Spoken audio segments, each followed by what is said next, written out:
সংস্কারের কথা বলে নির্বাচন পেছানো বুদ্ধিমানের কাজ হবে না বলে জানিয়েছেন বিএনপির স্থায়ী কমিটির সদস্য ডক্টর খন্দকার মোশাররফ হোসেন। সকালে রাষ্ট্র কাঠামো মেরামতের ৩১ দফা ও জনসম্পৃক্তি কুমিল্লা বিভাগীয় প্রশিক্ষণ কর্মশালা উদ্বোধন অনুষ্ঠানে তিনি কথা বলেন।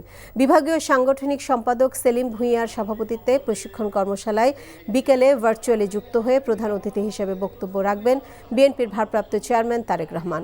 এই কর্মশালায় ৬ জেলার নেতাকর্মীরা উপস্থিত ছিলেন।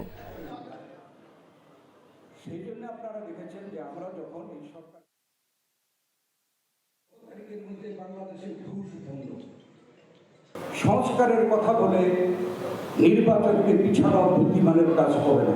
যদি নিরপেক্ষ এবং স্বাধীন একটি নির্বাচন হয়, জনগণ যদি ভোট দিতে পারে, এটা অবধারিত যে বাংলাদেশ জাতীয়তাবাদী দল আগামী দিনে সরকারে আসবে।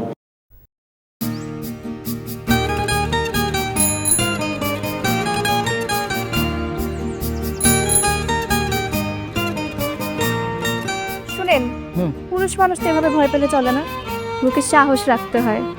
যা বলবেন সোজা সাপটা বলবেন।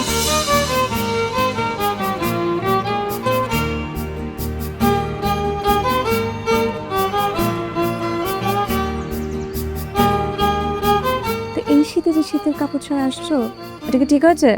তোমাকে দেখার পর থেকে আমার জীবন থেকে শীত, গ্রীষ্ম, বর্ষা সব চলে গেছে, শুধুমাত্র তুমি আছো।